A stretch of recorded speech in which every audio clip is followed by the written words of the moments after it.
বন্ধুগণ,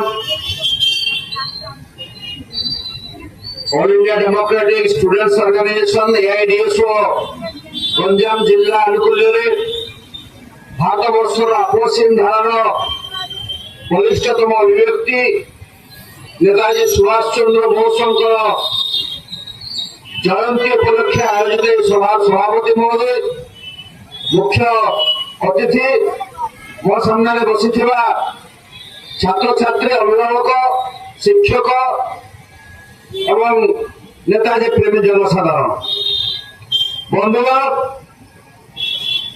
আজি জানুয়ারি 23 তারিখ সমগ্র ভারতবর্ষ বাহারে भी নেতাজী সুভাষ ବୋଷଙ୍କର জয়ন্তী পালন হচ্ছে। নেতাজী সুভাষ চন্দ্র বোস ভারতবর্ষর মনুষ্যর হৃদয়ে আজি भी ଗୋଟେ ଅମୂଲ୍ୟ ଦୀପଶିଖା।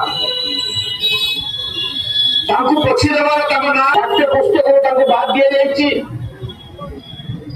ସହରମାନଙ୍କର ତାଙ୍କର ପ୍ରତିମୂର୍ତ୍ତି ପ୍ରାୟତଃ ଖୁବ କମ୍ ଦେଖିବାକୁ ମିଳେ। ପଢା ବହିରେ ତାଙ୍କର ପଢା ନାହିଁ, ତାଙ୍କ ବିଷୟରେ ସେଭଳି ଚର୍ଚ୍ଚା ନାହିଁ। ଯଦି ବି ନେତାଜୀଙ୍କ ବିଷୟରେ କିଛି ଚର୍ଚ୍ଚା ଅଛି, তাহলে তুমি আমাকে রক্ত দিও, ମୁଁ ତୁମକୁ ସ୍ୱାଧୀନତା ଦେବି, ଦିଲ୍ଲୀ ଚାଲ, ଏଭଳି କିଛି କଥା ଭିତରେ ନେତାଜୀଙ୍କୁ ସୀମିତ କରାଯାଇଛି। ଏବେ କିଛି ବର୍ଷ ହେଲା ନେତାଜୀଙ୍କୁ ଭଲ ପାଉଥିବା ଲୋକଙ୍କ ସଂଖ୍ୟା ହଠାତ୍ ବଢିଯାଇଛି। ସ୍ୱାଧୀନତା ସଂଗ୍ରାମ ସମୟରେ ଯେଉଁମାନେ ନେତାଜୀଙ୍କୁ ଯେଉଁମାନେ ଅର୍ଥାତ୍ ଯେଉଁ ଆଦର୍ଶ ବିଶ୍ୱାସ କରୁଥିବା ଲୋକମାନେ ନେତାଜୀଙ୍କୁ ଗୋଡ଼ ଠେସା କରିଥିଲେ, ନେତାଜୀଙ୍କୁ କାଉଁତ ଆମେ ନେତାଜୀଙ୍କର ଜୟନ୍ତୀ ପାଳନ କରୁଛୁ, ଯେତେବେଳେ କି ଓଡ଼ିଶାର ସରକାର, ଭାରତବର୍ଷର ସରକାର ନେତାଜୀଙ୍କର ଯୋଉଟା ଘର କଟକର ଓଡ଼ିଆ ବଜାର, ଯୋଉଟା ସକାଳୁ ସନ୍ଧ୍ୟା ଯାଏ ଆଜି ଲୋକାରଣ୍ୟ ହୁଏ, हजार हजार नेताजी प्रेमी जाकि सेठी नेताजी को प्रतिकृति सम्मान दियंती, तांकर घर बुली देखंती। काली गोटे प्रेस विवृत्ति देले जे संध्या सकाळ 7 रु अपराह्न गोटे पर्यंत सेठी सर्वसाधारण जाई पारिबेनी। काहे कि जाई पारिबेनी ना वीवीआई की पीवाले आसुचंती। उपराष्ट्रपति आसिबे, उपराष्ट्रपति आसिबार आमर आपत्ति नहीं, किंतु उपराष्ट्रपति उपरही आसी पारिथान्ते। आ जदि उपराष्ट्रपति आसी थान्ते अधघंटा गोटे कार्यक्रम करि जाई पारिथान्ते, किंतु जनसाधारण को संपूर्ण भाव वंचित करी 7टा दिन गोटाए पर्यंत सर्वसाधारण सीधा बेन करी कोई प्रकार बार्ता देवाई चाहते सरकार, अंतत मु बुझी पारनी, आप बुझीते बुझेदेवे।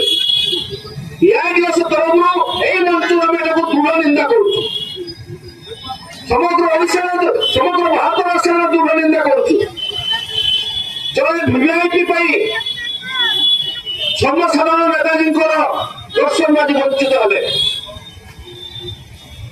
नेताजी को एभली भाव आक्रमण कर आम भर दूर देवार चक्रांत चली। नेताजी जो स्वप्न देखी सेटार चर्चा हुए, बहु आरंभ बड़ बड़ सभा आज हो सरकारी सभा हो, बेसरकारी भाव बड़ बड़ सभा हो। जो मैंने दुर्नीति पूरा तंटी जाए मजिकी अच्छा दुर्नीति पंकरे, जो मैंने नारी धर्षण करके चंपियन साजी से नेताजी प्रतिकृति माल्यार्पण कर माल्यार्पण देवर नैतिक अधिकार अच्छी, से नेताजी प्रेमी से नेताजी स्वप्न चर्चा करते, नेताजी कौन कहते चर्चा करते, नेताजी को राजनैतिक चिंता कथा से चर्चा करते नेताजी कौन भारत वर्ष चाहिए से चर्चा करते बरम बर्तमान यूट्यूब आरंभ कर फेसबुक रे नेताजी विरुद्ध सुचतुर न्यूनक देखार गोटे ट्रेंड आरंभ होती गोटे मुहूर्त आम नेताजी पालन करुचु आज जब गोटे शिशु जन्म हुए ताले बापा माँ चिंता पर्यटन बड़ करेंगे केमी जदि बड़ करदे पाठ पढ़े भल स्कूल तार कौन ग्यारंटी ना जेकोसी भाव में जब पाठ पढ़ला सी चाकरी पाइब तार कौन ग्यारंटी ना चाकरी जब पाईगला सेटा भी शेष पर्यंत स्थायी तार कौन ग्यारंटी ना से चाकरी जी दरमा पाइब से गुजरान मेन्टिब तार कौन ग्यारंटी ना ये वक्ता मैंने कहते स्वाधीन भारत वर्ष गोटे झील राति अधार मध्य एकुटिया जापर ये स्वप्न देखी आज झीलटे दिन बेले तो दूर कथा निज घर निज भाई बापा ठू सुरक्षित रुहति समाज आड़ आम जाऊँ पशु पक्षी भी बलात्कार करती मनीष करे समाज कुआड़ को जाऊँगी आज बापा माँ जो मान आनी गार्डियन मैंने पिठी लाभ होगी गेल कहते बापा माँ आप बुढ़ा बुढ़ी आपन को देखू माँ तो गोटे कार किणी से कार तू बसबू तू जीवु बड़ है कौन देखा से कार आग सीट्रे घर कुकुर बसुची किए दिल्ली में किए बम्बे किए अमेरिका चाकरी कर बापा माँ गर्व करती पिला चाकरी कर निसंग जीवन कटि जाए जो मैंने अच्छा गंजना सही पार ना जो मान को नेता मंत्री कहूँ से सिनेमा तारका क्रिकेट तारका बड़ बड़ लोक संस्कृति बोली किसी ना ना नीति अच्छी ना नैतिकता अच्छी ना मानविकता अच्छी ना कौन दौड़ बल अच्छी ना मनुष्य प्रति कौन भल पाइबा सहानुभूति अच्छी एवं समाज आम ढाईचु से नेताजी कथा बेस मन पड़ू से नेताजी कथा मन पड़ी जो नेताजी कथा कहते आज ये कहूँ नेताजी जीवन पालन करुचु जन्म पालन करुचु से कहती से कौन हम भाग्य लिखाई लोक मैंने विश्वास करती भारत वर्ष 90 लोक विश्वास करती जे विधाता जहाँ लिखी कपाल से अनुसार मनुष्य जीवन चलो भवितव्य जहाँ अवश्य घटो कपाल लिखन किए कर किंतु नेताजी उल्टा कथा कहते नेताजी कहते कहीं जन्म महापुरुष जन्म आई ना कई जन्म बड़ा ही जन्म हुए समाज रे जन्म हो समाज दुख जंत्रणा मनुष्य दुख जंत्रणा देखी विचलित हुए से मुक्ति पाई से संग्राम करे सामाजिक संग्राम सृष्टि हुए मो बड़ मनुष्य सृष्टि हमें वैज्ञानिक सृष्टि हमें साहित्यिक सृष्टि हमें समाज संस्कार माने विप्लवी माने स्वाधीनता संग्राम माने नेताजी सेमती सृष्टि समाज आप जहाँ को देखु जो क्षेत्र में भी कहीं जो बड़ लोक होती समस्त भर समानता अच्छी से मनुष्य मान प्रति भल पाइबा जो भल पाइबा टी मरी जाऊँगी आज मोबाइल हजार हजार किलोमीटर दूर कथबार्ता करुचु किंतु हृदय हृदय दूरता बहुत कमी जाइए पूर्व हृदय गुड़ाक थिला सज फूल भली फुटंता फूल भली सब सेकड़ा चेमड़ा आज पोटल भली सुखी गंधौची ସେ ହୃଦୟ ଭିତରେ ନିଜ ବାପା ମା ପାଇଁ ବି ଜାଗା ନାହିଁ, ସନ୍ତାନ ସନ୍ତତି ପାଇଁ ବି ଜାଗା ନାହିଁ। ସମାଜ ବିଷୟରେ ଦୁନିଆ ବିଷୟରେ ବହୁତ ବଡ କଥା।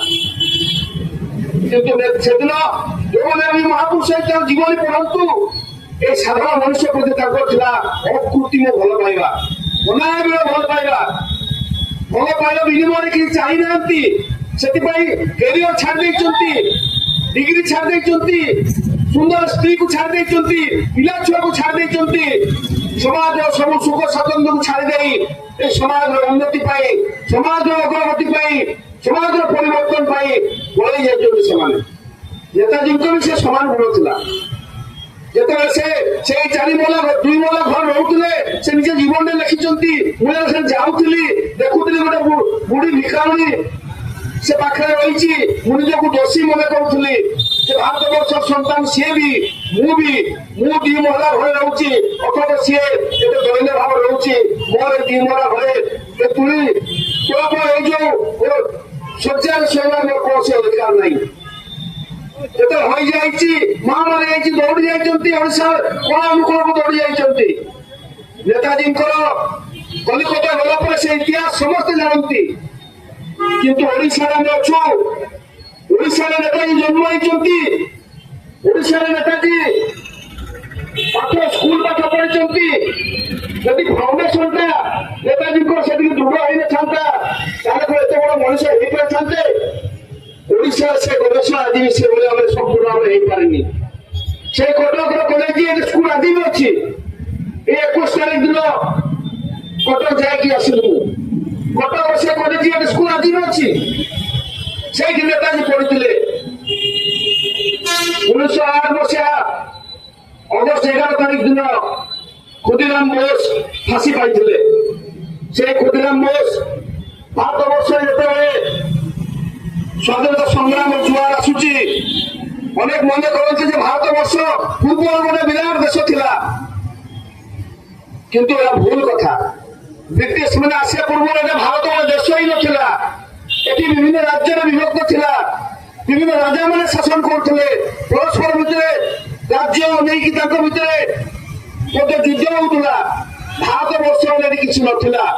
ବ୍ରିଟିଶ ମାନେ ଆସିଲେ, ଗୋଟେ ଶାସନ ପ୍ରଣାଳୀରେ ବାନ୍ଧି ରଖିଲେ ଏବଂ ଆସିଛନ୍ତି, ଭାରତୀୟ ମାନେ ମାନି ଯାଇଛନ୍ତି। ଏଭଳି କଥା ନୁହେଁ। ଗୋଟାଏ ପରେ ଗୋଟାଏ ବିଦ୍ରୋହ ହେଇଛି। ସେପଟେ ହେଇଛି ତିଲକା ମାଝୀ ଆଦିବାସୀ ନେତା ବିଦ୍ରୋହ କରିଛନ୍ତି ସାନ୍ତାଳ ମାନଙ୍କୁ ନେଇକି। ଇଂରେଜ ମାନେ ତାଙ୍କ ବିରୁଦ୍ଧରେ ତାଙ୍କୁ ପାରି ନାହାନ୍ତି। ଶେଷରେ ତାଙ୍କୁ ଗିରଫ କରିକି ଘୋଡା ପଛପଟେ ତାଙ୍କୁ ଘୋଡାରେ ବାନ୍ଧିକି ଟାଣି ଟାଣି ତାକୁ ହତ୍ୟା କରିଛନ୍ତି। ତାପରେ ସାନ୍ତାଳ ହୁଲ ମାନେ ବିଦ୍ରୋହ, ସାନ୍ତାଳ ବିଦ୍ରୋହ ହେଇଛି ସୁରୁ କାନୁ ନେତୃତ୍ୱରେ, ତାଙ୍କୁ ମଧ୍ୟ ଫାଶୀ ଦଣ୍ଡ ଦଣ୍ଡିତ କରିଛନ୍ତି। ସେପଟେ ଚୁହାର ବିଦ୍ରୋହ ହେଇଛି, ସନ୍ନ୍ୟାସୀ ବିଦ୍ରୋହ ହେଇଛି, ଉଲଗୁଲାନ ଡାକରା ଦେଇଛନ୍ତି ବିର୍ସା ମୁଣ୍ଡା। କେତେ ବିଦ୍ରୋହ। 1803 ମସିହାରେ ଯେତେବେଳେ ଓଡିଶାକୁ ଆସିଛନ୍ତି ଇଂରେଜ ମାନେ, ଓଡିଶା ମଧ୍ୟ ସହଜରେ ତାଙ୍କୁ ଗ୍ରହଣ କରିନି। ଇତିହାସ ପୃଷ୍ଠ ଉଲଟାଇକି ଦେଖନ୍ତୁ, ଓଡିଶାରେ 1803 ମସିହାରୁ ନଅଙ୍କ ଦୁର୍ଭିକ୍ଷ 1866 ମସିହା ପର୍ଯ୍ୟନ୍ତ ଗୋଟାଏ ପରେ ଗୋଟାଏ ବିଦ୍ରୋହ ହେଇଛି। ସୁଦୂର ମୟୂରଭଞ୍ଜ ବିଦ୍ରୋହକୁ ଆରମ୍ଭ କରି କୋରାପୁଟର ଦେଶିଆ ବିଦ୍ରୋହ, ଏଇ ଗଞ୍ଜାମ ଜିଲ୍ଲାର ଘୁମୁସଳ ବିଦ୍ରୋହ, ସେପଟେ ସୁରେନ୍ଦ୍ର ସାଏ ନେତୃତ୍ୱ ସମ୍ବଲପୁର ବିଦ୍ରୋହ, ଅନୁଗୁଳ ବିଦ୍ରୋହ, କେତେ ବିଦ୍ରୋହ, 50 ବର୍ଷ ଧରି ବିଦ୍ରୋହ ଚାଲିଛି। ଇଂରେଜ ଏବେ ଶୀଘ୍ର ଗ୍ରହଣ କରିପାରିନି। ତଥାପି ଶେଷ ପର୍ଯ୍ୟନ୍ତ ସେ ସାମ୍ରାଜ୍ୟବାଦୀ ଶାସନ ଏଠି କାୟମ ହେଇଛି। ଗୋଟେ ରେଳ ଲାଇନରେ ଯୋଡା ହେଇଛି, ଗୋଟେ ଶାସନ ବ୍ୟବସ୍ଥାରେ ଯୋଡା ହେଇଛି। ଧୀରେ ଧୀରେ ଏଠି ସେମାନେ ପାଠ ପଢି ଆରମ୍ଭ କରିଛନ୍ତି। ଏଇଟା ଆମ ଦେଶ ସାମନ୍ତବାଦୀର ଦେଶ ଥିଲା, ଧର୍ମ ଧାର୍ମିକତାର ଦେଶ ଥିଲା, ବାବା ମାନଙ୍କର ଦେଶ ଥିଲା। ଏଇଠି ଆଧୁନିକ ଶିକ୍ଷା ନଥିଲା। ଏ ପ୍ୟାଣ୍ଟ ସାର୍ଟ ଆଜି ପିନ୍ଧୁଛନ୍ତି, ଆଜି ଆମେ ଯାନ ବାହନ କରୁଛୁ, ଆମେ ମଡର୍ଣ୍ଣ ଜିନିଷ ବ୍ୟବହାର କରୁଛୁ, ଝିଅ ମାନେ ପାଠ ପଢିବା ସୁଯୋଗ ପାଉଛନ୍ତି। ଏଇଟା ଦିନେ ନଥିଲା। ଆପଣ ଫକୀର ମୋହନକୁ ପଢନ୍ତୁ, 100 ବର୍ଷ ତଳର ସାହିତ୍ୟ ପଢନ୍ତୁ, ସେଇଠି ମଧ୍ୟ ଫକୀର ମୋହନ କଣ ଲେଖୁଛନ୍ତି ଯେ ଚାଟଶାଳୀ ଥିଲା, କାଗଜ ବ୍ୟବହାର ହେଇନଥିଲା। ଓଡିଶାରେ କାଗଜ ଛୁଇଁଲେ ଜାତି ଜୀବ ବୋଲି କହୁଥିଲେ। କଣ ପାଇଁ ନା କାଗଜଟା ଖ୍ରୀଷ୍ଟିଆନ କଳରେ ତିଆରି ହେଇକି ଆସିଛି। छापा अक्षर छुईले आपन को जाति करा पड़ुला आपन गोबर पानी पिया पड़ुला गंगा पानी छिंचिया पड़ुला कारण छापा अक्षरटा आसी ख्रिस्टियान कोणरू या विरुद्ध ओडिशा सर्वोत्तोलन होईची या विरुद्ध सर्वोत्तोलन होईची जे झियो माने पाठ पढ़ी पारिबेनी रेवती गप पढ़ंतु फकीर मानकर रेवती गप रेवती जेजेमा माने करूची जे झियोटा पढ़िला बोलिकरी वंश बुड़िला ओडिशा विश्वास करते गभीर भाव विश्वास करते झील पिला पढ़ियो जदि वंश बुड़ब तेणु झील पिला पढ़ा हबनी तेणु जो बासु मास्टर आसी रेवती को पाठ पढ़ाई से बुढ़ी कही जेजेमा कही अरे तीन पिला माई पिला किस पाठ पढ़ल दोई मेला शिखु भात रांधिया शिखु झाड़ू कर शिखु बासन बाजिया शिखु जाइए बढ़िया शिखु पाठ किस तेणु जो से पाठ पढ़ी हईजा आसी हईजा गाँ गाँ लोक मरी जाती रेवती बापा माँ मरी जाती बुढ़ी गभीर भाव विश्वास करुच्ची रेवती को गाई दौची रो नदी रो चुली रो निया कहीं ना तू पढ़िलु बोली तो बापा माँ मले मो वंश बुड़िला गाँ जाक लोक मले आउ 10 खंड गाँ लोक मले যেতবে ফকিরমোহন সেনাপতি গোটে গাঁ স্কুল স্থাপন কলে নিজ ঝিওকু নিজ ভাইর ঝিওকু নেইকি যেতবে সে পাঠ পড়াইলে সেতবে রাজা ডাকিকি মানেশ্বর সে সামন্ত রাজা ডাকি পচারলে হয়ে ফকিরা মু শুনুছি তুমি গোটে মাইকিনা পিলাମାନଙ୍କ স্কুলটা করছ ফকিরমোহন কলে হ্যাঁ আজ্ঞା ଆପଣ ঠিক শুনছেন ବହୁତ କର সেটা ঝিও পিলা যদি পাঠ পড়বে তাহলে প্রেমিক ମାନଙ୍କୁ চিঠি লেখিবে এবার নষ্ট চরিত্র ফকিরমোহন সেটা হসিকি কহিলে যে সেমানে আজ্ঞা ভাল ভাল বই লিপ্ত পড়বে আর নারী যদি শিক্ষিত হয়ে মাটা যদি শিক্ষিত হয়ে তাহলে তারা জাতিটা আগাইব আজি সেই কথা ଥିଲା ସେଥିପାଇଁ ସେଠି এই অন্ধতা কুসংস্কার বিরুদ্ধে স্বরোত্তোলন কলে রাজা রামমোহন রায় আজ রাজা রামমোহন রায় বিরুদ্ধে উল্টা পাল্টা কথা কହୁଛନ୍ତି শাস্ত্রে লেখা ଅଛି स्वामी हूँ इहकाल परकाल देवता छत जन्म को साक्षी रखी बाहरी इहकाल परकाल दीटा काल इहकाल चली मरीगला पर परकाल ए काल स्वामी स्त्री स्वामी को स्त्री सेवा करुच्ची स्वामी मारी मरीगला परकाल किए सेवा कर तेणु स्त्री को स्वामी चिंतार जाना पड़ो परकाल सेवा करने जमी ग्रीस राजा मैंने मरीगला राजा किए सेवा करिया बोलिकी से पिरामिड हजार हजार राष्ट्रवासी मानक मारिकी पोती दि जाऊला ए सोमवार व्यवस्था थिला ओडिशा भारतवर्ष ता विरुद्ध राजा राममोहन राय स्वरोत्तोलन करथिले प्रचेषा करथिले ईश्वरचंद्र विद्यासागर एठी प्रचेषा करथिले जगन्मोहन लाल बाबाजी नाटक नाट्यकार 1877 मसीह लिखिले बाबाजी एकमात्र झील विधवाजी लावण्य को चारिड़े खबर देकी बाहा कराइले आप खबर नियंतु से आज झील मान बाहर यौतुक देवाक पड़ुची किंतु 100 वर्ष तले झील मान किणिकी अणाउला टंका देकी अणाउला से शास्त्र लेखा अच्छी पुत्रांते किणते भाजा पुत्र देवाई गोटे भाजा को किणिकी लाइब से लोभी बापा मैंने 7 वर्ष झील सहित 70 वर्ष बुढ़ा जमीदार बाहर करुले कारण बुढ़ा जमीदार बेसी पैसा देकी झील को किणिकी देव फकीरमोहन माधव महांती कन्या सुना अधर्म वृत्त ए दुटा गप पढ़ु 6 वर्ष तो यह अवस्था था ओडिशा 7 वर्ष झील विधवा होगा जीवन जाक खंडे घर लगा पिंधिकी घर कड़े बसिकी हबिष खाई जीवन जाक अतिबाहित कर सामने बापा गोटे पर गोटे 10टा 12टा बाहा ये हूँ समाज व्यवस्था थिला या विरुद्ध स्वरोत्तोलन है इंग्राजी शिक्षा आसला लोक जानिले फ्रेंच विप्लव को लोक जानिले अमेरिका स्वाधीनता संग्राम को शिक्षित युवक सृष्टि हेले से कहले ना आमर स्वाधीनता हूँ जन्मगत अधिकार କାରଣ ମଣିଷକୁ ବଂଶ ଦ୍ୱାରା ଚିହ୍ନିଲେ ହବନି। ନବଜାଗରଣ କଥା ଆସିଛି, ରାଜତନ୍ତ୍ର ବିରୁଦ୍ଧରେ ଷଡ଼ଯନ୍ତ୍ର ନେଇଛି। ରାଜା କହୁଥିଲେ ତମମାନଙ୍କୁ ମୁଁ ଶାସନ କରୁଛି, ମୁଁ ଈଶ୍ୱର ମତେ ପଠାଇଛନ୍ତି ତମମାନଙ୍କୁ ଶାସନ କରିବା ପାଇଁ। ମୋ କଥା ହିଁ ଆଇନ, ମୋ ବିଚାର ସର୍ବଶେଷ ବିଚାର ମାନି ନିଅ। ଲୋକ ପଚାରିଲେ ଆଜ୍ଞା ଆପଣ ଯଦି ଭଗବାନ ପଠାଇଛନ୍ତି ତାହେଲେ ଆପଏଣ୍ଟମେଣ୍ଟ ଲେଟରଟା ଦେଖାନ୍ତୁ। ୟା ବିରୁଦ୍ଧରେ ଷଡ଼ଯନ୍ତ୍ର ନେଇଥିଲା। ସେଥିପାଇଁ ନୂତନ ଚିନ୍ତା ଆସିଲା, ମଣିଷ ବଂଶ ଦ୍ୱାରା ପରିଚୟ ହେବନି, ମଣିଷ ପରିଚୟ ହବ। ସବୁରି ଉର୍ଦ୍ଧ୍ୱରେ ମଣିଷ ସତ୍ୟ, ମଣିଷ ଉର୍ଦ୍ଧ୍ୱରେ କିଛି ନାହିଁ, ନା ଜାତି ନା ଧର୍ମ ନା ବର୍ଣ୍ଣ। ମଣିଷ ମାନଙ୍କ ଭିତରୁ ଶାସନ ହବ। ଗଣତନ୍ତ୍ର ବ୍ୟବସ୍ଥା ଆସିଲା, ସେଇ ବ୍ୟବସ୍ଥା ଭାରତ ବର୍ଷରେ ସେଇ ଚିନ୍ତା ଆସିଲା। ସେଇ ଚିନ୍ତାକୁ ନେଇକି ଆନ୍ଦୋଳନ ଗଢି ଉଠିଲା। 1900 ମସିହା ପ୍ରଥମ ଶହୀଦ ହେଲେ ଚାପେକର ବ୍ରଦର୍ସ। 1908 ମସିହା ଯୋଉଟା କହୁଥିଲେ ଟିକେ ପୂର୍ବରୁ ଅଗଷ୍ଟ 11 ମାସରେ ଶହୀଦ ହେଲେ ଖୁଦିରାମ। ହସି ହସି ଫାଶୀ କୁଣ୍ଡରେ ଫାଶୀର ଚୁମ୍ବନ କଲେ। ଖୁଦିରାମ ମରିବା ପୂର୍ବରୁ ତାଙ୍କର ପଚାରିଲେ ଜେଲର ତୁମର ଶେଷ ଇଚ୍ଛା କଣ ଅଛି? ଖୁଦିରାମ କହିଲେ ଜେଲର ସାହେବ ଝୁଡିଆ ଆମ୍ବ ଆଣି ଦିଅନ୍ତୁ ଖାଇବି। ଜେଲର ସାହେବ ଝୁଡିଆ ଆମ୍ବ ଆଣିକି ଦେଲେ।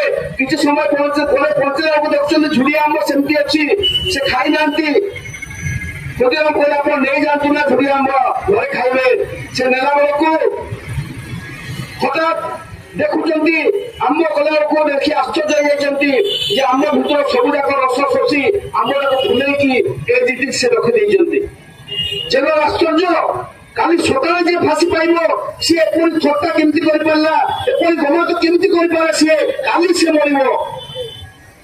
ତାର ଜନ୍ମଦିନ ପାଳନ କରୁଛନ୍ତି ନେତାଜୀ, ତାର ମୃତ୍ୟୁ ଦିବସ ଶହୀଦ ଦିବସ ପାଳନ କରୁଛନ୍ତି ନେତାଜୀ। ଛୋଟ ବେଳୁ ଗୋଟେ ସ୍ୱାଧୀନତା ପ୍ରତି ଆକାଂକ୍ଷା। ତେଣୁ ଯେତେବେଳେ ସେ ହେଉଛନ୍ତି ସେଇ କଲିକତାରେ କଲେଜରେ ପଟେଲ ସାହେବ ତାଙ୍କ ଅଧ୍ୟାପକ ଯେତେବେଳେ ସେ ଭାରତୀୟ ମାନଙ୍କୁ ଗାଳି ଦେଇଛନ୍ତି, ସେତେବେଳେ ସେ ତାଙ୍କ ଗାଳରେ ଶକ୍ତ ଚାପୁଡା ମାରିଛନ୍ତି। ତା ପାଇଁ ସେ ରଷ୍ଟିକେଟ ହେଇଯାଇଛନ୍ତି। ଆପଣ ଅଧ୍ୟାପକ ହେଇପାରନ୍ତି କିନ୍ତୁ ଭାରତୀୟ ମାନଙ୍କୁ ଗାଳି ଦେବାର ଅଧିକାର ଆପଣଙ୍କର ନାହିଁ। ସେଇ ନେତାଜୀ ICS ଡିଗ୍ରୀ ପାଇକି 4 ନମ୍ବର ସ୍ଥାନ ଅଧିକାର କରିଛନ୍ତି। ସୁଦୂର ୟୁରୋପରେ ଚିଠି ଲେଖିଛନ୍ତି ଯେ ICS ଡିଗ୍ରୀ ମୁଁ ଗ୍ରହଣ କରିବିନି। ମୋର ଜନ୍ମ ବ୍ରିଟିଶର ଗୁଲାମୀ କରିବା ପାଇଁ ନୁହେଁ, ଭାରତ ବର୍ଷ ସ୍ୱାଧୀନତା ସଂଗ୍ରାମ ପାଇଁ ICS ଡିଗ୍ରୀ ମୁଁ ତ୍ୟାଗ କରୁଛି। ବାପା ମାଙ୍କର ଇଚ୍ଛା ଥିଲା, ସମସ୍ତ ବାପା ମାଙ୍କର ଇଚ୍ଛା ଥାଏ ICS ହବ, ବଡ ଅଫିସର ହବ। ନେତାଜୀ ପାଦରେ ଜଳି ଦେଇ ଆସିକି ମିଶିଲେ ଭାରତ ସ୍ୱାଧୀନତା ସଂଗ୍ରାମରେ। ଚିତ୍ତରଞ୍ଜନ ଦାସ ତାଙ୍କର ଗୁରୁ, ତାଙ୍କ ବିଷୟରେ କହିବାର ଅବକାଶ ନାହିଁ। ତାପରେ ଗାନ୍ଧୀଙ୍କ ସହିତ ତାଙ୍କ ସାକ୍ଷାତ ଏବଂ ପରବର୍ତ୍ତୀ କଥା ଆପଣମାନେ ଜାଣନ୍ତି। ଗାନ୍ଧୀଙ୍କ ନେତୃତ୍ୱରେ ସେ କଂଗ୍ରେସରେ ସଭାପତି ରୂପେ ନିର୍ବାଚିତ ହେଲେ। ପ୍ରଥମ ସଭାପତି ରୂପେ ନିର୍ବାଚିତ ହୋଇକି ଯେତେବେଳେ ସୁଭାଷ ଚନ୍ଦ୍ର ବୋଷ ବକ୍ତବ୍ୟ ରଖିଲେ ଯେ ଭାରତକୁ କେବଳ ମୁଁ ରାଷ୍ଟ୍ରୀୟ ବନ୍ଧନ ମୁକ୍ତ କରିବାକୁ ଚାହୁଁନା, ଭାରତବର୍ଷକୁ ଆମେ ରାଜନୈତିକ, ଅର୍ଥନୈତିକ, ସାମାଜିକ, ସାଂସ୍କୃତିକ ସମସ୍ତ ପ୍ରକାର ବନ୍ଧନ ମୁକ୍ତ କରିବାକୁ ଚାହୁଁ। ସେ ଲେଖିଲେ ଯେ ମୁଁ ଛୋଟ ଥିଲି ଯେତେବେଳେ ଭାବୁଥିଲି କେବଳ ବ୍ରିଟିଶ ଚାଲିଗଲେ ଆମ ଦେଶର ମଙ୍ଗଳ ହବ, କିନ୍ତୁ ବ୍ରିଟିଶ ଚାଲିଗଲେ ଦେଶର ମଙ୍ଗଳ ହବନି। ଭାରତବର୍ଷ ସେଠାରେ 2 ପ୍ରକାର ଜାତି ଥିଲା। ଗୋଟେ ହଉଛି ପୁଞ୍ଜିପତି ଶିଳ୍ପପତି ମାନେ, ରାଜା ମହାରାଜା ମାନେ, ଜମିଦାର ମାନେ ଅଛନ୍ତି। ସେମାନେ ଚାହୁଁଛନ୍ତି ବ୍ରିଟିଶ ଗଲେ ଆମେ ଶାସନ ଆଣି ବସିବୁ। ଟାଟା ବିର୍ଲା ଭଳିଆ ଇଣ୍ଡଷ୍ଟ୍ରିଆଲିଷ୍ଟ ମାନେ, ପୁଞ୍ଜିପତି ମାନେ ଭାବୁଛନ୍ତି ଯେ 40 କୋଟି ମାର୍କେଟଟା ବ୍ରିଟିଶ ମାନେ ମାରି ବସିଛନ୍ତି। ଯଦି ବ୍ରିଟିଶ ଚାଲିଯାଏ ତାହେଲେ ମାର୍କେଟଟା ଆମ ହାତକୁ ଆସିବ। ତେଣୁ ସେମାନେ ଚାହୁଁଥିଲେ ବ୍ରିଟିଶ ଭାରତବର୍ଷକୁ ଯାଉ। କିନ୍ତୁ ଅନେଶ୍ୱତ ଭାଗ ସାଧାରଣ କଟିକିଆ ମଣିଷ, ସେମାନେ ସେତେବେଳେ କଣ ଭାବୁଥିଲେ? ସେମାନେ ଭାବୁଥିଲେ କେବଳ ବ୍ରିଟିଶ ଆମ ଦେଶକୁ ଯାଉ, ସେଇଟା ନୁହେଁ। ଆମ ଦେଶକୁ ଜମିଦାର ମାନେ, ରାଜା ମାନେ ଶାସନ ଶୋଷଣ କରୁଛନ୍ତି। ସେ ଜମିଦାରୀ ରାଜତନ୍ତ୍ର ଶାସନ ଶୋଷଣ ମଧ୍ୟ ଯିବ। ଯଦି ପୁଞ୍ଜିପତି ମାନେ ଆସିବେ ସେମାନେ ମଧ୍ୟ ଆମକୁ ଖଟେଇକି ଆମକୁ ଶୋଷିବେ, ତେଣୁ ସେ ଶାସନ ବି ରହିବନି। ଉଚ୍ଚ ଜାତି ମାନେ ତଳ ଜାତି ମାନଙ୍କୁ ଶୋଷଣ ଅତ୍ୟାଚାର କରୁଛନ୍ତି, ସେଇ ଶୋଷଣ ଅତ୍ୟାଚାର ବି ରହିବନି। ପୁରୁଷ ମାନଙ୍କୁ ନାରୀ ମାନେ ମଧ୍ୟ ଅତ୍ୟାଚାର ଶୋଷଣ ରହିବନି, ସମସ୍ତ ପ୍ରକାର ଶୋଷଣ ଅତ୍ୟାଚାର ମୁକ୍ତ ଗୋଟେ ଭାରତବର୍ଷ ସ୍ୱପ୍ନ ଦେଖିଥିଲେ। ତେଣୁ ଭାରତବର୍ଷରେ ସ୍ୱାଧୀନତା ସଂଗ୍ରାମ ସେଥିପାଇଁ 2 ଧାରା ଥିଲା। ଆମେ ଯେଠି ବାରମ୍ବାର କହୁଛୁ ଲେଖିଛୁ ଆପୋସିନ୍ ଧାରା। ଯୋଉମାନେ ଚାହୁଁଥିଲେ କେବଳ ବ୍ରିଟିଶ ଯାଉ, ଗାନ୍ଧୀ ସେଇଭଳି ବିଶ୍ୱାସ କରୁଥିଲେ। ଗାନ୍ଧୀ ବିଶ୍ୱାସ କରୁଥିଲେ ଯେ କେବଳ ବ୍ରିଟିଶ ଗଲେ ଭାରତ ସ୍ୱାଧୀନ ହେଇଯିବ। ସେଥିପାଇଁ ସେ ଅହିଂସା ନୀତିରେ ଶାସନ ଚଲେଇଥିଲେ, ଆନ୍ଦୋଳନ ଚଲେଇଥିଲେ। ବୈଠକ ଦ୍ୱାରା ବୁଝାମଣା ଦ୍ୱାରା ଭାରତ ସ୍ୱାଧୀନତା କରିବା ପାଇଁ ଚାହୁଁଥିଲେ। ଭାରତବର୍ଷ ଯାହା ଅନ୍ଧତା କୁସଂସ୍କାର ଜାତି ପ୍ରଥା ତା ବିରୁଦ୍ଧରେ ତାଙ୍କ ସମର୍ଥନ କଲେ ମଧ୍ୟ ସେଟା ଯଥେଷ୍ଟ ନଥିଲା। ସେଥିପାଇଁ ଆମେ ତାକୁ କୋଉ କମ୍ପ୍ରମାଇଜ, ସେଥିପାଇଁ କୋଉ ସାଲିସ କରିଥିଲେ ସେ। ଏବଂ এই ପୁଞ୍ଜିପତି ମାନେ ବୁଝିପାରିଥିଲେ ଯେ ଗାନ୍ଧୀ ହେଉଛନ୍ତି ଆମର ଅସଲ ଲୋକ, କାରଣ ସେ ଚାହୁଁଛନ୍ତି କେବଳ ବ୍ରିଟିଶ ଯାଉ, ବ୍ରିଟିଶ ଗଲେ ଆମେ ମାର୍କେଟ ଆମେ ମାରି ବସିବା। ତେଣୁ ସେମାନେ ଗାନ୍ଧୀକୁ ବ୍ରେକ୍ କରିଛନ୍ତି। ଆପଣମାନେ ଜାଣିଲେ ଆଶ୍ଚର୍ଯ୍ୟ ହେବେ ଯେ ଗାନ୍ଧୀକୁ 2 ଲାଖ ବ୍ଲାଙ୍କ ଚେକ୍ ଦଉଥିଲେ। ସେତେବେଳେ ପଞ୍ଜାବ କେଶରୀ ରାଜପଥ ରାୟ ବିରୋଧ କରି କହିଥିଲେ ଯେ ତୁମେ ଯଦି ମାଲିକ ପାଖରେ ଟଙ୍କା ନେବ ଗାନ୍ଧୀ, ତାହେଲେ ଶେଷ ପର୍ଯ୍ୟନ୍ତ ସ୍ୱାଧୀନତାର ମାଲିକ ମାନଙ୍କ ହାତକୁ ଚାଲିଯିବ। ଯୋଉଥିପାଇଁ ତାଙ୍କର ବିରୋଧ ହେଇଥିଲା, କିନ୍ତୁ ସେ ବ୍ଲାଙ୍କ ଚେକ୍ ନଉଥିଲେ। ତେଣୁ ସେମାନେ ଗାନ୍ଧୀଙ୍କୁ ପ୍ରଚାର କରିଛନ୍ତି, ଗାନ୍ଧୀଙ୍କୁ ବ୍ୟାକ୍ କରିଛନ୍ତି, ଟଙ୍କା ଦେଇଛନ୍ତି। ଅନ୍ୟପଟେ ନେତାଜୀ ସୁଭାଷ ଚନ୍ଦ୍ର ବୋଷ, ଭଗତ ସିଂ ଆଦି ଯେଉଁମାନେ ଚାହୁଁଛନ୍ତି ନା କେବଳ ବ୍ରିଟିଶ এই ଦେଶରେ ବିତାଡ଼ିତ ହବନି, এই ଦେଶରେ ଶୋଷଣ ବିହୀନ ସମାଜ ସ୍ଥାପନ କରିବାକୁ ପଡିବ, କୌଣସି ପ୍ରକାର ଶୋଷଣ ଅତ୍ୟାଚାର ଜୁଲୁମ କରିବାକୁ ଚଳିବନି, ଏହାକୁ ସେମାନେ ଭଲ ପାଇଛନ୍ତି। ସେତେବେଳେ ସେମାନେ ନେତାଜୀଙ୍କୁ ବ୍ୟାକ୍ କରିନାହାନ୍ତି। ଯେତେବେଳେ ସେ ପ୍ରେସିଡେଣ୍ଟ ହେଲେ ଏବଂ କହିଲେ ଯେ ଭାରତକୁ ଆମେ ସମ୍ପୂର୍ଣ୍ଣ ମୁକ୍ତ କରିବାକୁ ଚାହୁଁ, ରାଷ୍ଟ୍ରୀୟ ବନ୍ଧନ ନୁହେଁ ସମସ୍ତ ପ୍ରକାର ବନ୍ଧନ ମୁକ୍ତ କରିବାକୁ ଚାହୁଁ, କ୍ଲାସଲେସ୍ ସୋସାଇଟି ସାମ୍ୟବାଦର ଭିତ୍ତି ଉପରେ ଗୋଟେ ଶୋଷଣଜୀବୀର ଶ୍ରେଣୀବିହୀନ ସମାଜ ପ୍ରତିଷ୍ଠା କରିବୁ, ସେତେବେଳେ ଉତ୍କଳ୍ପନ ସୃଷ୍ଟି ହେଉଛି ସମସ୍ତଙ୍କ ଭିତରେ। ଚକ୍ରାନ୍ତ ଚାଲିଲା ସୁଭାଷ ବୋଷକୁ କେମିତି କଂଗ୍ରେସରୁ ବିତାଡ଼ିତ କରିବାକୁ ପଡିବ। ସମସ୍ତେ ଚକ୍ରାନ୍ତ କଲେ ଏବଂ ଯେଉଁମାନେ ଥିଲେ ବାମପନ୍ଥୀ, ଯେଉଁମାନେ ଥିଲେ ଚରମପନ୍ଥୀ, ସମସ୍ତଙ୍କୁ ନେତାଜୀ ଏକାଠି କରିବା ପାଇଁ ଚାହୁଁଥିଲେ। ନେତାଜୀଙ୍କର ସେ ବରିଷ୍ଠ ଦକ୍ଷତା ଥିଲା। ତେଣୁ ଯେତେବେଳେ ଦ୍ୱିତୀୟ ସମୟରେ ସେ ଛିଡା ହେଉଛନ୍ତି ନେତାଜୀ, ସେତେବେଳେ ଗାନ୍ଧୀ ତାକୁ ସପୋର୍ଟ କରିନାହାନ୍ତି। ତାଙ୍କ ବିରୁଦ୍ଧରେ ପଟ୍ଟାଭି ସୀତାରାମಯ್ୟାକୁ ଛିଡା କରିଛନ୍ତି। ପଟ୍ଟାଭି ସୀତାରାମಯ್ୟା ସହିତ କଣ୍ଟେଷ୍ଟ ହେଇଛି। ୱାର୍କିଂ କମିଟିର ମିଟିଂ ଡାକୁଛନ୍ତି, ନେତାଜୀଙ୍କର ଜ୍ୱର ହେଇଛି, ଡାକ୍ତର କହୁଛନ୍ତି ଆପଣ ଯାଇପାରିବେନି, ଆପଣ ମିଟିଂକୁ ଯାଆନ୍ତୁନି। କିନ୍ତୁ ଏକଥା ନେହେରୁ ଭଳିଆ ଲୋକ ବିଶ୍ୱାସ କରୁନାହାନ୍ତି। ନେହେରୁ ପଟେଲ କହୁଛନ୍ତି ଯେ ଡାକ୍ତର ଠିକ ସେ ଥର୍ମୋମିଟରଟା ଚେକ୍ କରିଛନ୍ତି ତ। ନେହେରୁ ଥଟ୍ଟା କରି କହିଛନ୍ତି ପଲିଟିକାଲ ଫିଭର ହେଇଛି। ଏସବୁ କଥା ଘଟିଲା ପରେ ବାଧ୍ୟ ହୋଇ ନେତାଜୀ ଷ୍ଟ୍ରେଚରରେ ବୁହାଇ ଆସିଲେ ମଞ୍ଚକୁ। ଆରମ୍ଭ ହେଲା ଭୋଟିଂ ପରେ ମଧ୍ୟ ସେ ଦେଖିଲେ ପଟ୍ଟାଭି ସୀତାରାମಯ್ୟା ହାରିଗଲେ। ନେତାଜୀ କହିଲେ ପଟ୍ଟାଭି ସୀତାରାମಯ್ୟାର ପରାଜୟ ମୋର ପରାଜୟ। ତାପରେ ଚାଲିଲା ପୁଣି ଗୋଟେ ଚକ୍ରାନ୍ତ, ପ୍ରେସିଡେଣ୍ଟସିପକୁ ନେଇ ନେବା। ତେଣୁ ଆସିଲା ପନ୍ଥ ପ୍ରସ୍ତାବ। ପନ୍ଥ ପ୍ରସ୍ତାବ ଦ୍ୱାରା କଣ ହେଲା, ପୂର୍ବରୁ ୱାର୍କିଂ କମିଟିର ମନୋନୀତ କରିବାର ଅଧିକାର ଥିଲା ପ୍ରେସିଡେଣ୍ଟର, କଂଗ୍ରେସ ପ୍ରେସିଡେଣ୍ଟ ପାୱାର ଥିଲା, ସେଟା ସମ୍ପୂର୍ଣ୍ଣ ଭାବରେ କାଢି ନିଆଗଲା ଏବଂ କୁହାଗଲା ଗାନ୍ଧୀଙ୍କ ଅନୁମତି ବିନା ଅନୁମୋଦନ ବିନା କୌଣସି ପ୍ରସ୍ତାବକୁ ହେଇପାରିବ ନାହିଁ, କୌଣସି ମେମ୍ବର ସେ ଚୟନ କରିପାରିବେ ନାହିଁ। ବାଧ୍ୟ ହୋଇ ନେତାଜୀ ସେ କଂଗ୍ରେସ ଛାଡ଼ିକି ଚାଲିଗଲେ।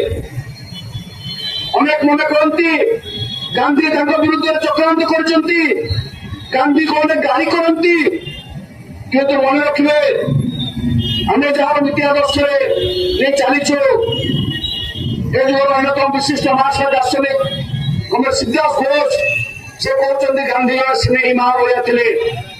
ସ୍ନେହୀ ମା ଯେମିତି, କୁସଂସ୍କାରୀ ମା ଯେମିତି, ଅଜ୍ଞ ମା ଯେମିତି, ପୁଅର ମ୍ୟାଲେରିଆ ହେଲେ ତାକୁ ନେଇ ଠାକୁର ପାଖରେ ଯାଏ, ତା ପାଇଁ ପୂଜା କରେ, ଉପାସ କରେ, ବ୍ରତ କରେ, ଗୁଣିଆ ପାଖକୁ ନେଇକି ଯାଏ, ଶେଷ ପର୍ଯ୍ୟନ୍ତ ପିଲାଟା ମରିଯାଏ।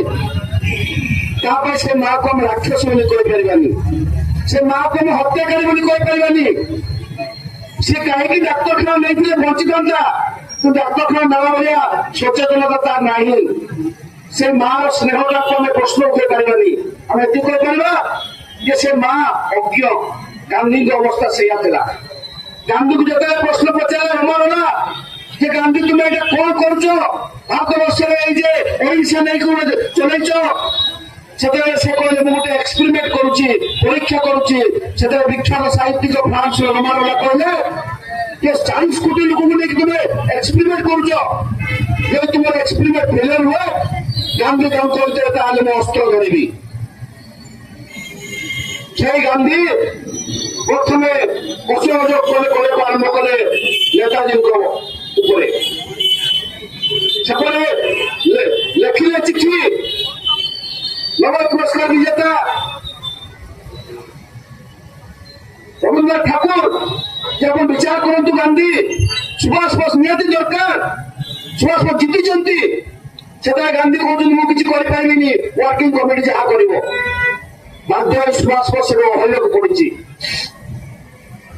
ସେ କଂଗ୍ରେସ ଲୋକ ଆଜି ନେତାଜୀଙ୍କର ମାଲ୍ୟାର୍ପଣ କରନ୍ତି।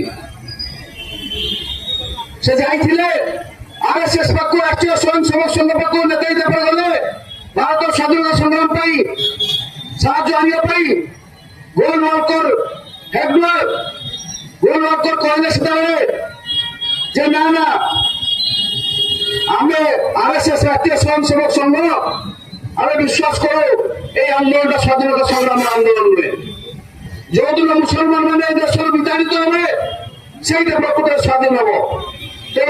আপনার স্বাধীনতা সংগ্রাম সহ আমার কোন সম্পর্ক নাই।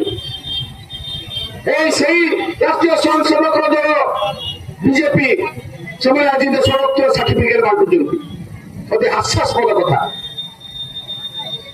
ସେ ସମୟରେ ବାମପନ୍ଥୀ ମାନଙ୍କ ପାଖକୁ ସେ ଯାଇଥିଲେ, ସେମାନେ ତାଙ୍କୁ ସାହାଯ୍ୟ କରିନାହାନ୍ତି। ଆଜି ଦେଶର ଟ୍ରାଜେଡି, ସେମାନେ ଆଜି ଦେଶ ପ୍ରେମ ସାର୍ଟିଫିକେଟ ବାଣ୍ଟୁଛନ୍ତି, ତାଙ୍କ ଭିତରେ ଝଗଡା ଚାଲିଛି। ସେ ନେତାଜୀ ଦେଖିଲେ ବାଧ୍ୟ ହୋଇ ଭାରତ ବର୍ଷରେ କିଛି ହେଇପାରିବନି, ସେଥିପାଇଁ ସେ ଆରମ୍ଭ କଲେ ତାଙ୍କର ଅଜ୍ଞାତବାସର ଯାତ୍ରା। ନେତାଜୀ ବହୁତ ରୋମାଞ୍ଚକର ହିରୋଠୁ କମ୍ ନୁହନ୍ତି। ଯେତେବେଳେ ସେ ଗୃହବନ୍ଦୀ, ତା ପୂର୍ବରୁ ସେ ଯାଇଥିଲେ ତାଙ୍କର ସ୍ୱାସ୍ଥ୍ୟ ପରୀକ୍ଷା ପାଇଁ ଭିଏନାରେ। ସେଇଠି ଦେଖା ହେଇଛି ଏମିଲିଏ ସାଙ୍କଲ ସହିତ, ତାଙ୍କର ପର୍ସନାଲ ସେକ୍ରେଟାରୀ ଏମିଲିଏ ସାଙ୍କଲ ସହିତ ତାଙ୍କର ବାହାଘର ହେଇଛି। ଚିଠି ତାଙ୍କର ଆଜି ମିଳୁଛି। ନେତାଜୀ ସେ ଘରେ ଗୃହବନ୍ଦୀ ଏକା ତାଙ୍କୁ ରଖାହେଇଛି। ନେତାଜୀ ଚକମା ଦେଇକି ଶିଶିର ବସ୍ ତାଙ୍କ ପୁତ୍ରଙ୍କ ସହାୟତାରେ ଚାଲି ଯାଇଛନ୍ତି, ଖବର ପଠାଇଛନ୍ତି କୀର୍ତ୍ତି କିସାନ ପାର୍ଟି ପାଖକୁ। ସେତେବେଳେ ଗୁଡ଼ାଏ ବିପ୍ଳବ ସଂଗଠନ ଗଢ଼ି ଉଠୁଥିଲା। 11 ବର୍ଷ 12 ବର୍ଷର ପିଲାମାନେ ଫାଶୀ ପାଉଥିଲେ। 1931 ମସିହାରେ ଭଗତ ସିଂ ସୁଖଦେବ ରାଜଗୁରୁ ଫାଶୀ ପାଇଛନ୍ତି। ସେ ଭଗତ ସିଂ ଯିଏ ହସି ହସି ଫାଶୀ ଖୁଣ୍ଟରେ ଚୁମ୍ବନ କଲେ। ମାର୍ଚ୍ଚ 24 ତାରିଖ ଦିନ ଭଗତ ସିଂଙ୍କର ଫାଶୀ ହେଇଥିଲା। ଫାଶୀ ହେବାର ଥିଲା। ଗାନ୍ଧୀ କହିଲେ କଂଗ୍ରେସ ମିଟିଂ ଅଛି 23 ତାରିଖରେ ଫାଶୀ ଦିଆଯାଉ। ସମସ୍ତେ ତାଙ୍କୁ ଅନୁରୋଧ କରିଥିଲେ ଆପଣ ଚାହିଁଲେ ତାଙ୍କୁ ବଞ୍ଚାଇ ପାରିବେ। ଗାନ୍ଧୀ କହିଲେ ମୁଁ ଅହିଂସାର ବିଶ୍ୱାସ ମୁଁ ହିଂସାର ବିଶ୍ୱାସ କରେନି। ଗାନ୍ଧୀଙ୍କର ଏ ପ୍ରଶ୍ନର ଉତ୍ତର ସେ କହିଥିଲେ ସେମାନେ ଦେଶଦ୍ରୋହୀ। ଶରତଚନ୍ଦ୍ର ଚଟ୍ଟୋପାଧ୍ୟାୟଙ୍କର ଘର ରହି ଯେତେବେଳେ ସେ ପ୍ରଶ୍ନ ଉତ୍ଥାପନ କରିଥିଲେ, ବିଖ୍ୟାତ ସାହିତ୍ୟକାର ମାନବତାବାଦୀ ସାହିତ୍ୟକାର ଶରତଚନ୍ଦ୍ର ଚଟ୍ଟୋପାଧ୍ୟାୟ ଗାନ୍ଧୀଙ୍କୁ କହିଥିଲେ ଯେ ଆପଣ ଯୋଉ ହିସାବରେ ସୁଭାଷ ବୋଷ ଭଗତ ସିଂ ମାନଙ୍କୁ ଦେଶଦ୍ରୋହୀ କହୁଛନ୍ତି, ସେମାନେ ଯଦି ସମାନ ଭାବରେ ଆପଣ ଦେଶଦ୍ରୋହୀ ଆଖ୍ୟା ଦିଅନ୍ତି ଆପଣ କ୍ଷମା ମାଗନ୍ତୁ। କ୍ଷମା ମାଗନ୍ତୁ ଏଇ କଥା ପାଇଁ ଗାନ୍ଧୀ କ୍ଷମା ମାଗିଥିଲେ। সেই শরৎচন্দ্র লেখুଛନ୍ତି এই দেশের স্বাধীনতা বুড়িয়া ମାନଙ୍କ ଦ୍ୱାରା ହେବନି, ବିପ୍ଳବୀ ମାନଙ୍କ ଦ୍ୱାରା ଆସିବ। ଯୋଉମାନେ ଚରଖା ଚଲାଉଛନ୍ତି, ବେଶୀ ଲୁଗା ବୁଣୁଛନ୍ତି ଏବଂ ସ୍ପାଇଡର ମାନଙ୍କ ଦ୍ୱାରା ଦେଶ ସ୍ୱାଧୀନ ହେବନି। ଦେଶ ସ୍ୱାଧୀନତା ପାଇଁ ସୋଲଜର ଦରକାର, ଯୋଦ୍ଧା ଦରକାର, ବୁଢିଆ ଦରକାର ନାହିଁ। ସେଇ ସୁଭାଷ ଚନ୍ଦ୍ର ବୋଷ ଖବର ପଠାଇଛନ୍ତି ସେତେବେଳେ गोटे दिन पूर्व 24-23 तारीख सन्ध्या फांसी दिया भगत सिंह को केतବେଳେ ଯାଇକି ପହଞ୍ଚିଛନ୍ତି ଜେଲର ସନ୍ଧ୍ୟାବେଳେ କହୁଛନ୍ତି ଚାଲ ତମକୁ ଫାଶୀ ଦିଆଯିବ। ସନ୍ଧ୍ୟାବେଳେ କୋଉଠି ପୃଥିବୀର ନିୟମ ନଥିଲା ଫାଶୀ ଦେବାର କାହାକୁ। ଆର୍ଲି ମର୍ଣ୍ଣିଂ ପ୍ରାତ୍ୟ ସକାଳେ ଫାଶୀ ଦିଆଯାଏ, କିନ୍ତୁ ସନ୍ଧ୍ୟାବେଳେ ତମେ ଫାଶୀ ଦେବା ପାଇଁ ଡାକିଲେ ଭଗତ ସିଂହ ସ୍ମିତ ହାସ୍ୟ ଦେଇ କହୁଛନ୍ତି ଟିକେ ଅପେକ୍ଷା କରନ୍ତୁ, ଜଣେ ବିପ୍ଳବୀ ଜଣେ ବିପ୍ଳବୀ ସହିତ କଥାବାର୍ତ୍ତା କରୁଛନ୍ତି। ସେଟା ସେ ମହାନ ଲେନିନ रूस विप्लव रूपकार 1917 मसीह रूस विप्लव हो जाइए, समाजवाद प्रतिष्ठा होती, कोटी के मेहनत मनुष्य समाज प्रतिष्ठा होती। से देश भिखारी नहीं बेकारी नहीं, से सब बेकार को से काम देते गोटे देश से देश उपकार लेनिन बही पड़ते स्टेट एंड रेवल्यूशन। आप चिंता करूँ आमको जब किए कह आप ब्लड कैंसर आज्ञा आप 2 मास पर मरीजे आम गत 15 दिन मृत्यु विषय भाव मरीजा, किंतु जीवन में केते भाग्य आसे केते मिनिट केते सेकेंड आप मृत्यु हम केमी हम सबकि जना तथा से पढ़ुले। 23 वर्ष गोटे युवक भगत सिंह जहाँ लिखि जाइए बड़ बड़ प्रोफेसर आज विशारद मैंने पढ़ी बुझा क्षमता नहीं। से भगत सिंह काली फांसी पाइले आज पढ़ुंट से सन्ध्या फांसी देवा पूर्व कहते अपेक्षा करूँ मुझे पढ़ी केते मृत्यु प्रति बेखातिर थे, केते निर्भीकता थे, केते भय शून्य थे जन एक कहीपे। जो से मंच पाक जाइए फांसी मंच पाक से कहते आप आज देखा सुजोग पाइबे भारत युवक मैंने केमी हसी हसी फांसी खुंटे फांसी चुंबन कर पारती। से भगत सिंह को से कहते नेताजी सिंबल ऑफ रिवॉल्यूशन गोटे विप्लव संकेत।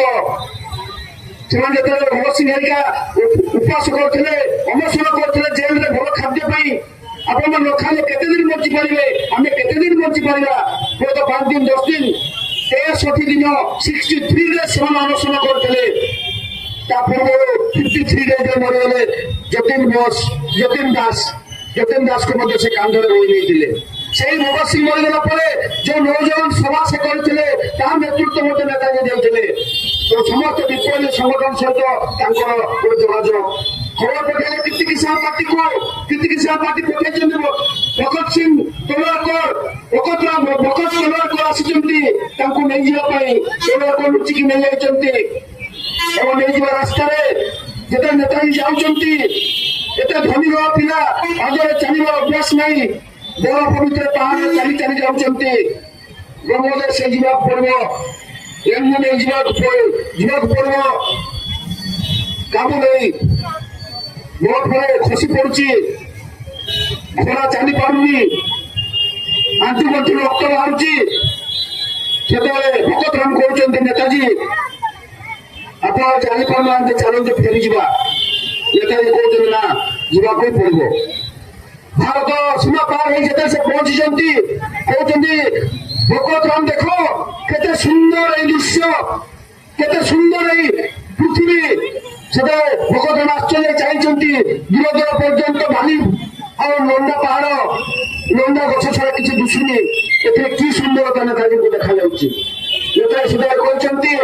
जो देशटा बड़ उन्मुक्त जे स्वाधीन से तो सुंदर बड़ा सुंदर नहीं श्रृंखला सुंदर नहीं दासत्व जीवन में सुंदर नहीं सुंदरता हूँ मुक्ति मुक्ति जो सुंदर जाइए सी खबर पठाई रूस को खबर पठाई साहय करते आमको से द्वितीय विश्वयुद्ध आरंभ हो जाए द्वितीय विश्वयुद्ध आरंभ हो जाए नेताजी प्लानिंग कर आक्रमण कराया पड़ो देश भितर आक्रमण कले हेनी तेणु रूस कि कही समय में जापारे नेताजी बुझी ठीक कथा से ओलांडो माजोता ना गोटे पासपोर्ट करके चली गले हिटलर को देखा पारे जर्मन कारण शत्रु हूँ मित्र अनेक मन कहते से हिटलर नाजी आईन में विश्वासी थे हिटलर सहित फांसीवाद विश्वास थे किंतु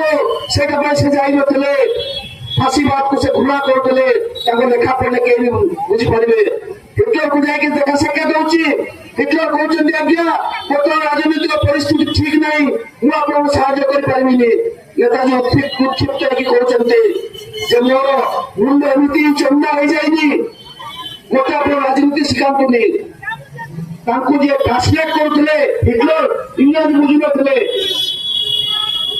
तमने जर्मन भाषा ट्रांसलेट करथले से डरी गले हिटलर को लैंग्वेज कहि होबनी से भी कोहर करी कहउछन्ते हिटलर को पुणे आश्चर्य चाहउछन्ते नेताजी आले जे युवक बोले 40 वर्ष एई युवक से हिटलर भया लोक को खोला भाषा रे कहि पारे किए युवक से तो पर्यंत से सेठी रिक्रूट आरंभ कर देछन्ते ए देखा कि ताको आमे खासन तो आमे लासन तांगर भाषा सेक्रेटरी से कहउछन्ते खबर पठाइछन्ते सपने आजादी फौज गठन हो जाइछि अनेक मने करन्ते आजादी फौज नेताजी गठन करथिले तुम मने रखन बंधुगण आजादी फौज नेताजी गठन करनथिले नेताजी नेतृत्व दैथिले आजादी फौज गठन करथिले रासबिहारी बोस से रासबिहारी बोस जे दिन बेले राति रे कन्स्पिरेसी करथिले चक्रांत करथिले इंग्रेज ऑफिसर को हत्या करिया पई और हत्या कर सारा परे दिन बेले तार सकसवा पालन करथिले अनेक वर्ष धरे तेमन धरि पारनथिला ब्रिटिश तापर जौना पर से रुचि की सेडी जाइथिले जेते सेकेंड वर्ल्ड वॉर समय विश्व युद्ध समय जो माने बंदी थे भारतीय माने तांको नै कि शाहजहां फौज गठन करचंती 1280 तांको खबर पठाइचंती सुभाष बोस को आसो तुमे या नेतृत्व दियो न पारुनी सुभाष बोस कथाबार्ता करचंती ऑफिसर मानको सहित जर्मन ऑफिसर मानको सहित विश्व युद्ध आरंभ होईची क्षेपणास्त्र मार चलीची आकाश मार्गरू मार चलीची बॉम्बिंग चलीची सबमरीन रे बॉम्बिंग चलीची सेमाने कहउछन योर एक्सीलेंसी देशन आज्ञा मात्र 10% चांस अछि सेठी गले अपन बंचिवा संभावना नहीं नेताजी कहउछन डान से 10% रो संभावना नहीं मते जीवा पड़बो सेमाने कहले जे योर एक्सीलेंसी आमरे समस्या अछि आपन के जो जगह रे पठेलु सबमरीन रे आपन गुप्तर में नहीं कि जीवो सेठी बसवार के जगह अछि गोडर में बसवार जगह नहीं सोटा दूर कथा 2 मास आपन यात्रा करे पई पड़बो नेताजी ग्रहण करचंती 2 मास सेमिति कुजाई बसिकी जाउचंती सेपरे क्षेपणास्त्र मार चलीची बम मार चलीची समस्त विचलित अछंती जर्मनी माने आवाज आसे सेटा से देखुचंती आजादी फौज रे कोन हबो तार परिकल्पना करचंती तार गवर्नमेंट को परिकल्पना करचंती आजादी फौज मंत्रिमंडल कथा आलोचना करचंती आवाज आसे विचलित एके प्रश्न ले दिचंती काय शत्रु पक्ष फेर देले कि बमी नै जीवो कि छाखा नै जीवो कि हमें मरि जीवो कि नेताजी चली जीवे कि सेटा नेताजी विरक्त हो कहचंती हसन अटेंशन दियो जहाँ मुझे डाकुच तुम लेखुन कौन भाई से जर्मन ऑफिसर कहते साथी मान ब्रदर आम भारतीय अतिथि मिस्टर बोस पाखु आमको धैर्य क्या कहुए शिखा पड़ो पहुंची टोकियो गोटे विराट जनसभा करके रासबिहारी बोस कहते आजाद हिंद फौज सैनिक मान देख तुम गोटे उपहार आनी नेताजी आह्वान तुम मत रक्त दियो मु तुमको स्वाधीनता देवी आह्वान हजार हजार सैनिक जोग देते गंजाम जिलार शताधिक लोक से जॉइन करते मैडमेटी बस डॉक्टर मधुप्रा रथ सब नाटक रचना करते गंजाम जिलार शह शह से राजन खटी से दुर्भिक्ष चली से रेंगुन जाते बर्मा कॉलोनी अच्छी रेंगुन जाते कम करने बर्मा जाते कम करने नेताजी आह्वान पिला छुआ बसई देगा लोक मैंने आजादी फौज जॉइन करते लोक नाटक जाते पितल ग्राम जाते जड़े जो जड़े छुआ पुओ को लेकिन देख सेकेंड वर्ल्ड वॉर रे बॉम्बिंग समय 2 जन को मरि जाइथिले केवल भाई मन बचि थिले ताम जो जण को नाम लक्ष्मी पंडा से लक्ष्मी पंडा जे के आजादी फौज कैंप रे बर्मा रेंगुन ने पहुंच गले मु आजादी फौज रे जॉइन करबी समत के अपन को 13 वर्ष ଝିଅ ତମକୁ ଆମେ ଆଜାଦି ଫୌଜରେ ନେଇପାରିବୁନୁ। ସେ ଜଗି ବସିଲେ, ନେତାଜୀଙ୍କ ଗାଡି ଯେତେବେଳେ ଆସୁଥିଲା କାର୍ ସାମ୍ନା ଠିଆ ହେଇ ପଡିଲେ, କହିଲେ ମତେ ଆଜାଦି ଫୌଜରେ ଜଏନ କରିବାର ଅଛି। ନେତାଜୀ ଆଶ୍ଚର୍ଯ୍ୟଚକିତ ହେଇଗଲେ ତାର ସାହସ ଦେଖିକିରି ଏବଂ କହିଲେ ଠିକ ଅଛି, ତାକୁ ଗୁପ୍ତଚର ବିଭାଗରେ କାମ ଦେଲେ। ସେ ଲକ୍ଷ୍ମୀ ପଣ୍ଡା ଏ ଅଳ୍ପ ଦିନ ହେଲା 2018 କି 19 ମସିହାରେ ଏକ୍ସପାର୍ଟ କରିଗଲେ। ଆପଣ ଶୁଣିବେ ସେ କେମିତି ଏକ୍ସପାର୍ଟ କଲେ, କୋଉଠି ଥିଲେ ଶୁଣିଲେ ଆପଣଙ୍କର ଛାତି ଫାଟିଯିବ। ଲକ୍ଷ୍ମୀ ପଣ୍ଡା ଜୟପୁରରେ ଜଣେ ଲୋକଙ୍କ ଘରେ ବାସନ ମାଜି ପେଟ ପୋଷୁଥିଲେ। ତାଙ୍କର ଆଚାର ଆଚରଣ ଦେଖି ହଠାତ୍ ଦିନେ ମାଲିକ ତାଙ୍କୁ ପଚାରିଦେଲା, ଏ ବୁଢୀମା ତମେ ଟିକେ ଅଲଗା ଜଣା ପଡୁଛ, ତମେ କଣ କରୁଥିଲ? ସେତେବେଳେ ଲକ୍ଷ୍ମୀ ପଣ୍ଡା କହିଲେ ଯେ ମୁଁ ଆଜାଦ ହିନ୍ଦ ଫୌଜରେ ସୈନିକ ଭାବରେ କାମ କରୁଥିଲି। ସେଠୁ ଆସିଲା ପରେ ବାହା ହେଇଥିଲେ ରାମ ପଣ୍ଡାଙ୍କୁ ସିଏ ହୀରାକୁଦ ଜେଲରେ ଡ୍ରାଇଭର ଭାବରେ କାମ କରୁଥିଲେ। ସେ ମରିଗଲା ପରେ ତାଙ୍କର କେହି ଦେଖିବାକୁ ନଥିଲେ। ତାପରେ ତାକୁ ନେଇକି ଯାଇଥିଲେ ସେ ଦିଲ୍ଲୀରେ ପାଟିଲ ସେତେବେଳେ ପ୍ରତିଭା ପାଟିଲ ଥିଲେ ପ୍ରେସିଡେଣ୍ଟ। ତାଙ୍କ ଠାରୁ କିଛି ସାହାଯ୍ୟ ପାଇବା ପାଇଁ ସେ ସାହାଯ୍ୟ ପାଇଲେ, ସମ୍ମାନିତ ହେଲେ। ତାଙ୍କୁ କହିଲେ ମୁଁ ଟିକେ ଲାଲକିଲ୍ଲା ଯିବି। ଯୋଉ ଲାଲକିଲ୍ଲାରେ ଆମେ ନେତାଜୀର ଆହ୍ୱାନରେ ସେଦିନ ପତାକା ଉଡେଇବୁ ବୋଲି ଭାବିଥିଲୁ, ସେ ଲାଲକିଲ୍ଲାକୁ ଦେଖି ଆସିବି। ଲାଲକିଲ୍ଲାକୁ ଗଲା ପରେ ଲାଲକିଲ୍ଲା ଭିତର ସେ ବେପାର ବ୍ୟବସ୍ଥା, ସେ ଅବ୍ୟବସ୍ଥା ଦେଖିକି ଏତେ ମର୍ମାହତ ହେଇଗଲେ। ଆସିକି ତାର କିଛି ଦିନ ପରେ ହିଁ ସେ ମୃତ୍ୟୁବରଣ କଲେ।